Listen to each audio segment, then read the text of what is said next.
Por iniciativa do Tribunal de Contas da União, da Câmara de Deputados e do Senado Federal, foi criada a Rede Legislativo Sustentável, com o objetivo de trocar informações e boas práticas a respeito da implantação da sustentabilidade no Poder Legislativo.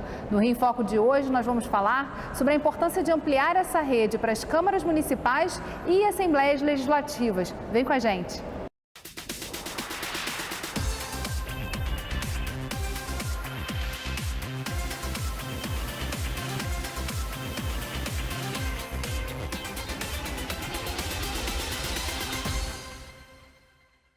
O Rio em Foco recebe a coordenadora do Núcleo de Ações Socioambientais do Senado Federal, Karen Kassmayer.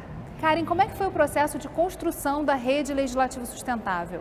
Bom, nós começamos, Geis, em 2018 com reuniões informais entre os representantes das unidades de sustentabilidade do Senado, Câmara e TCU.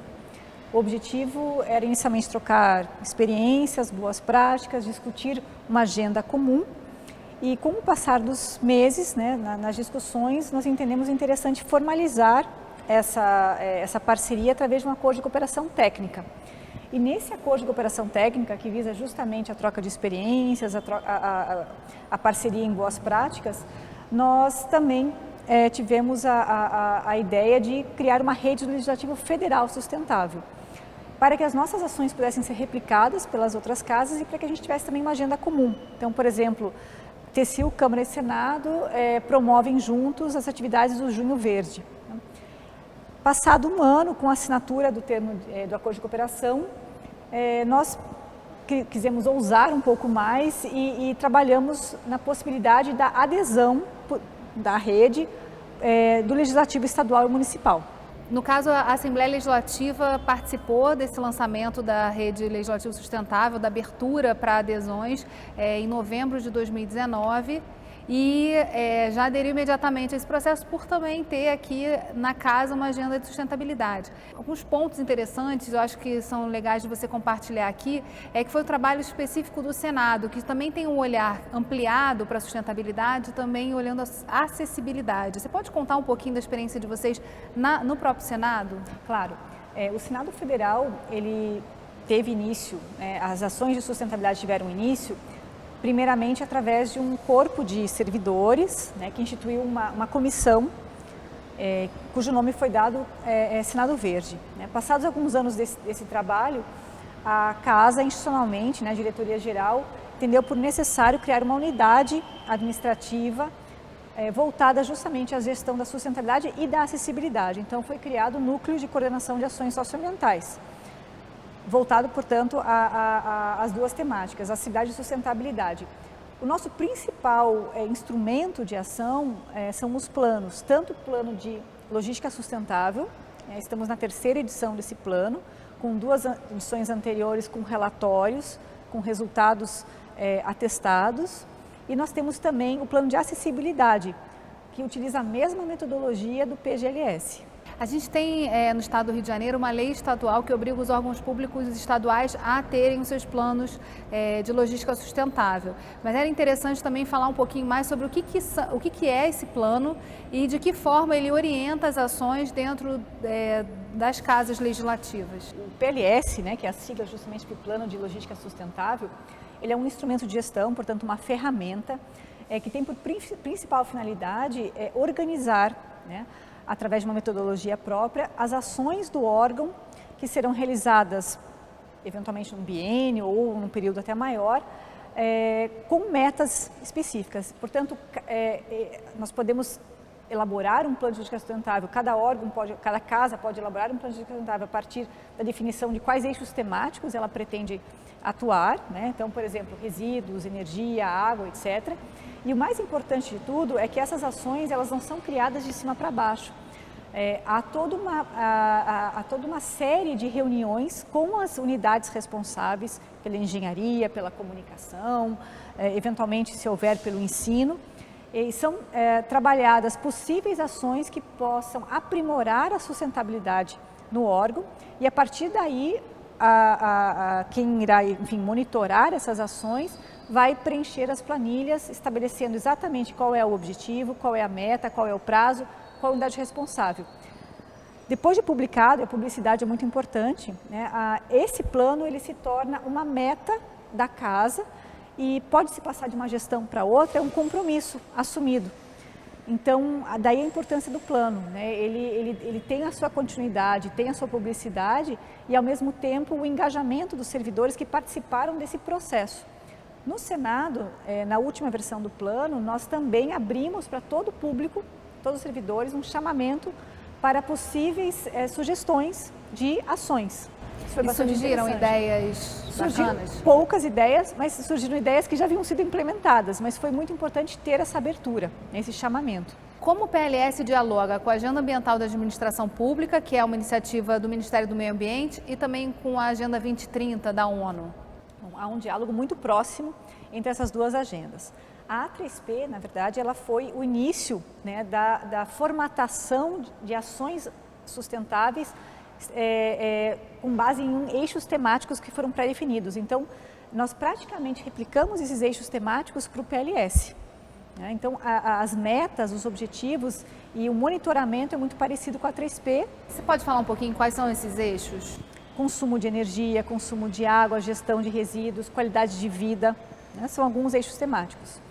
E em relação à Agenda 2030, nós passamos a discutir, inclusive na rede, a necessidade de alinhamento das ações do plano com os ODS. Isso, na verdade, torna possível que o órgão também exteriorize o quanto ele está colaborando para o cumprimento das metas estabelecidas na ONU. Nós vamos fazer um rápido intervalo e voltamos já. Rio em Foco aqui, política, economia e sustentabilidade caminham juntas.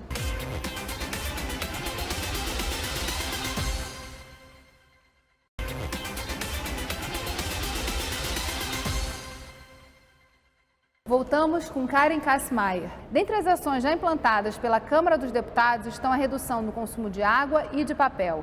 Para o chefe de serviço de sustentabilidade da Ecocâmara, Luiz Vicente da Costa Braga, pequenas atitudes podem gerar grandes impactos. A Câmara dos Deputados possui o Ecocâmara há 17 anos, né?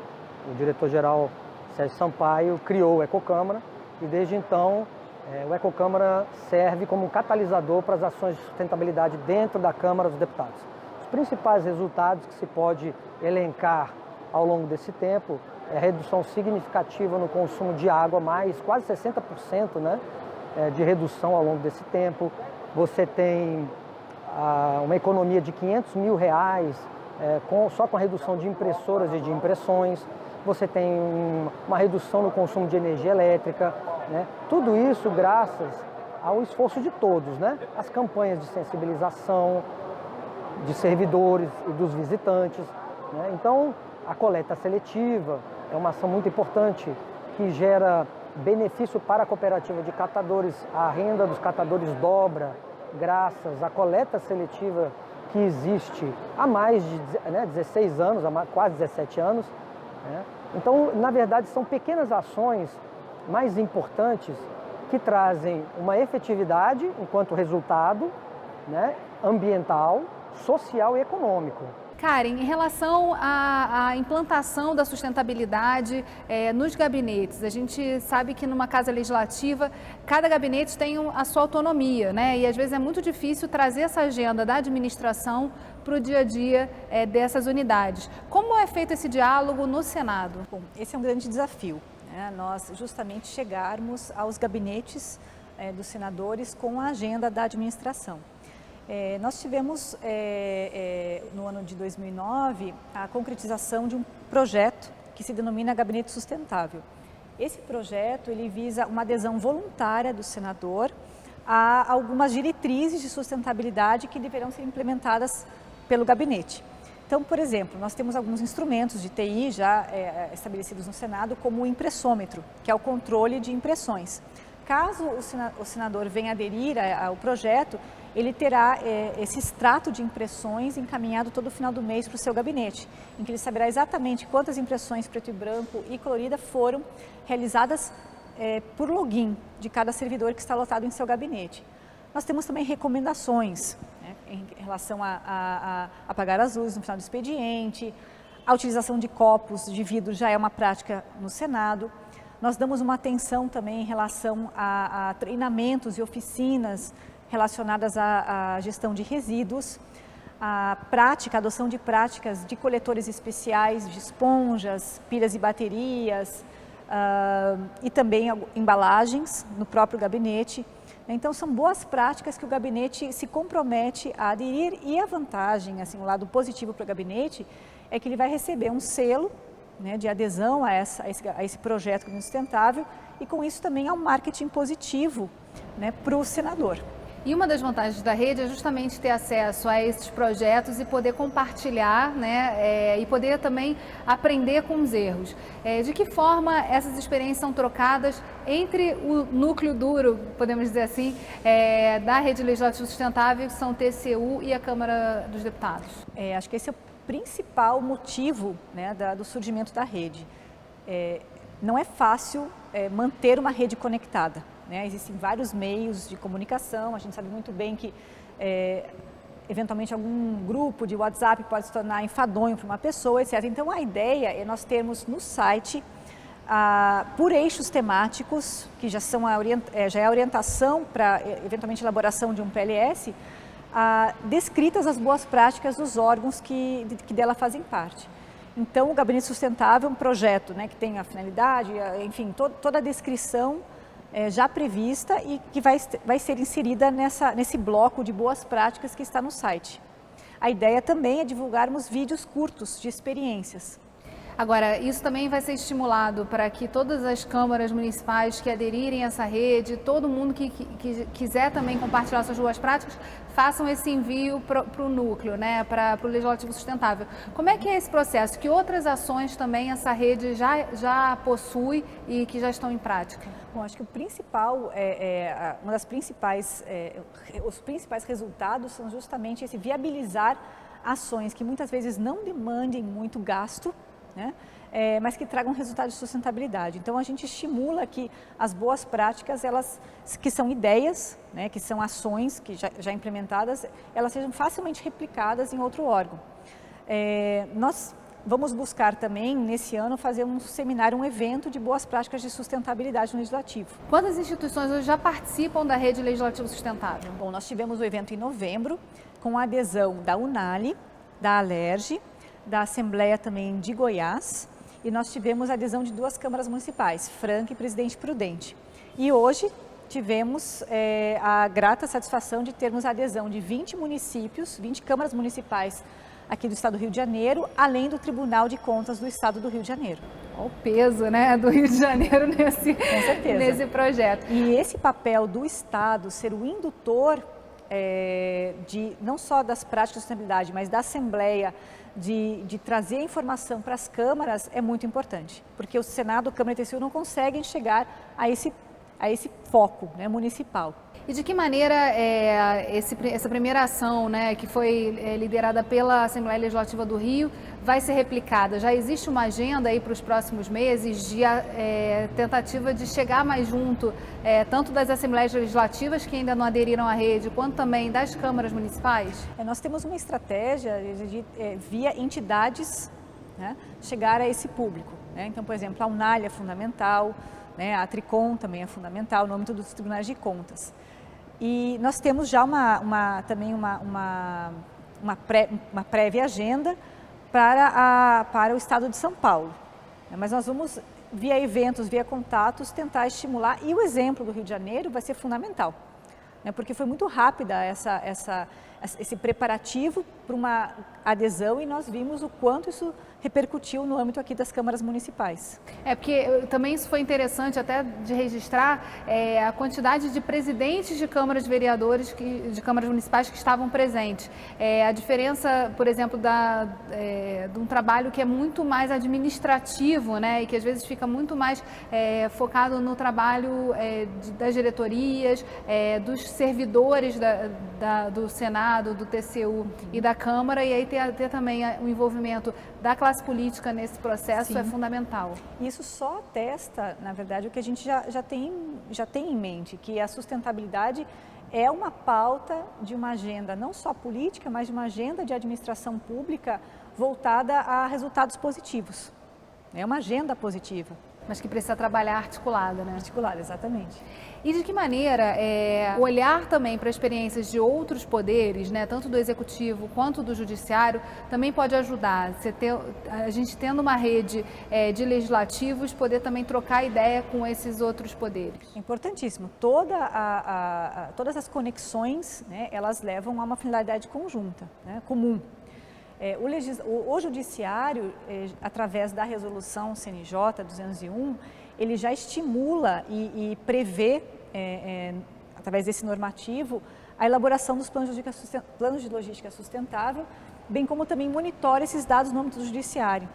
No âmbito do executivo, nós temos a instrução normativa. Então, faltava ao legislativo e falta um normativo, né, que estabeleça o plano como uma obrigatoriedade. Por isso, a rede pode se tornar um estímulo a isso. Eu vejo que, consolidado uma rede legislativa, os diálogos entre redes, eles apenas vão se somar. Então, acho importante porque são realidades distintas. Nós temos uma realidade legislativa distinta do judiciário, em termos de gestão, em termos de característica da casa. A gente vai fazer um rápido intervalo e voltamos já. Rio em Foco aqui, política e sustentabilidade caminham juntas.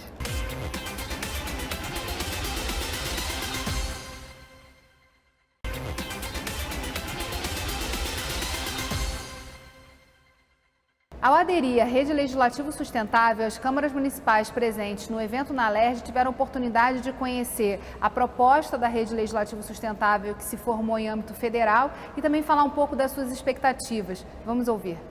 Para nós é motivo de honra e orgulho poder estar assinando esse termo de adesão, porque faz parte, a sustentabilidade hoje é muito importante na vida do cidadão. E nós da Câmara Municipal de São João de Meriti, eu aqui representando o presidente Dider, queremos fazer parte disso também, que é o futuro. Nós estamos lá com o sistema de sustentabilidade, nós já temos a coleta seletiva já implantada desde 2018, 2019, e estamos fomentando, criando uma cooperativa para que gere renda e faça com que a população desenvolva o seu trabalho, tendo compromisso, né, com um futuro melhor, trazendo aí as nossas crianças, nossos adolescentes, nosso futuro do país, tendo conhecimento e a sabedoria da importância da sustentabilidade em nosso município. Karen, com o ingresso das câmaras municipais nessa rede, adensando aí toda a troca de experiências, quais são os próximos passos e, mais do que isso, quem não conseguiu aderir num evento, como pode fazer para buscar essa adesão e começar a participar dessa iniciativa? A adesão se dá mediante a assinatura de um termo de adesão. Claro que nos eventos em que há a presença, né, das câmaras municipais, nós podemos escolher a assinatura, né, do representante da Câmara. Todos esses termos eles são encaminhados para o TCU, que gerencia essa informação, e é publicado no Diário Oficial da União. Independentemente de um evento de assinatura da adesão, é possível também que haja o envio do termo de adesão diretamente ao e-mail da rede, né, redelegislativosustentável@gmail.com. E nós processamos a informação também junto ao TCU. Um dos principais objetos, né, de preocupação da rede é justamente difundir o PLS e participantes ou não, partícipes ou não da rede, nós temos alguns produtos que estão em aberto para a comunidade.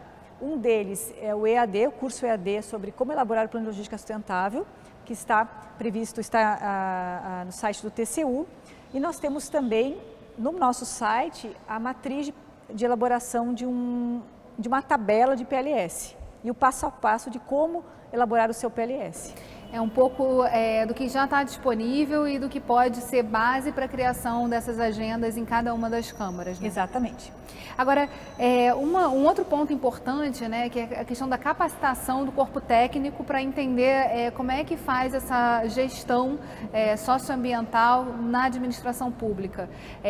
Quais são os caminhos hoje para também aprofundar esse conhecimento dos gestores e de quem está trabalhando nas câmaras municipais e Assembleias Legislativas? O Senado, através do programa Interleges, possui oficinas denominadas Câmaras Verdes. Como elaborar o PLS. Essas oficinas, elas são presenciais, né? Duram cerca de 2 dias e são trabalhadas temáticas da sustentabilidade na administração pública como um todo e depois uma oficina já preparatória para a elaboração dos planos. A gente falou já no bloco anterior sobre a questão da acessibilidade, que é uma outra temática muito fundamental quando a gente fala da chegada do cidadão às casas legislativas. Que tipo de informações vocês já têm organizadas para poder também inspirar as câmaras municipais e as assembleias legislativas? O Senado, ele possui no seu núcleo de ações socioambientais a gestão dessas duas temáticas. Na maioria dos outros órgãos, a acessibilidade ela é gerenciada por um serviço ou por uma unidade própria. E nós temos, no âmbito da acessibilidade, também a rede da acessibilidade, que é constituída por órgãos do Legislativo e do Judiciário. Então, é uma rede que já surgiu com 7 órgãos que trocam experiências e que produzem eventos em conjunto e discutem temáticas afins à acessibilidade. Um dos produtos que já está disponível é justamente um guia de autoavaliação para a administração pública. Autoavaliação da acessibilidade nos prédios públicos. Também dividido em vários temas, né? É possível, através do preenchimento de uma planilha, identificar qual é o grau de acessibilidade em que você se encontra. Isso está disponível no site? O site da rede ainda não foi criado, de acessibilidade, mas está disponível mediante a solicitação. E nós estamos divulgando em eventos e em breve haverá um site da rede de acessibilidade. São duas redes daí que vão na verdade, se interligar em determinados momentos, mas que estão caminhando em paralelo, até porque são 2 desafios muito grandes. Isso, e são temas que exigem também olhares distintos, né? A rede de acessibilidade ela tem um foco muito voltado à eliminação das barreiras atitudinais, das barreiras arquitetônicas e urbanísticas. Então, é claro que elas estão sob o escopo da responsabilidade social e dos ODS. Nesse sentido, elas dialogam, mas as ações são bem distintas. Falou-se muito no evento hoje aqui na Assembleia Legislativa da importância dos pequenos gestos e como as atitudes também no dia a dia individuais podem gerar esse impacto que se pretende e ajudar também a acessar essas metas que são definidas a partir do momento que a instituição adota um plano de logística sustentável. Qual é, na sua visão, a importância dessa mobilização, né? Como é que funciona, como é que funcionou no Senado esse trabalho com cada um dos funcionários que transitam e que trabalham no Senado? Bom, gente, essa é uma questão importante porque, na verdade, é o processo, né? O processo de adesão à causa sustentabilidade, que, como eu mencionei no momento anterior, ela deve ser instituída de forma institucional, ou seja, né, deve haver uma compreensão da auto-administração da casa, da importância do tema. A política institucional de responsabilidade social, ela também tem grande relevância, né? A casa aderir a uma política de responsabilidade social e a partir de criar um instrumento. A adesão dos servidores, ela depende da comunicação, né? As ações de comunicação, e esse é um desafio, não é fácil, a gente ainda não tem a receita do bolo, né? Nós estamos ainda experimentando, então são campanhas, a sensação de pertencimento à causa, que também deve ser estimulada, né? Porque nós sabemos que as ações individuais, elas se somam e o todo ocorre, mas nem sempre a gente vai atingir todo o público, né? Isso é praticamente impossível, mas eu vejo que o desafio é como comunicar, né? E como tornar a comunicação um instrumento de pertencimento à causa. E por fim, assim, para a gente fechar esse programa, a gente fala muito em sustentabilidade sobre resiliência. E é um trabalho também do gestor desse núcleo socioambiental trabalhar essa resiliência para que não se perca energia quando as coisas não dão certo ou quando essa agenda é esfriada por outros acontecimentos. Eu queria que você falasse um pouquinho da tua experiência, assim, onde você se abastece de inspiração e como é que você caminha nesse desafio de trabalhar num núcleo de ação socioambiental de um órgão público, enfim, que tem um impacto como o Senado. Em primeiro lugar, assim, onde eu me abasteço eu acredito na causa e eu vejo o resultado. Então, acho que o importante é um planejamento que tenha metas ousadas, que tenha uma visão a longo prazo, mas que, ao mesmo tempo, contemple as pequenas ações que há uma viabilidade temporal e econômica de ser efetivada num curto espaço de tempo para você ter o resultado e mostrar o resultado. Isso faz com que a engrenagem ela esteja em funcionamento, mas já visando algo maior, mas com resultados pouco a pouco sendo alcançados para que haja esse portfólio. E acredito muito também na educação ambiental, né? Assim, não só palestras, mas oficinas, utilizar datas comemorativas para que haja um engajamento dos servidores, isso é muito importante também. Bem, obrigada, Karen, por ter compartilhado com a gente a experiência de implementação, né, dessa agenda ambiental no Senado. E você, telespectador, que assistiu a gente até agora, se quiser também ouvir esse programa, ele está disponível nas plataformas de streaming, né, o Spotify e o Deezer. TV Alerj, o canal do Povo. Até a próxima.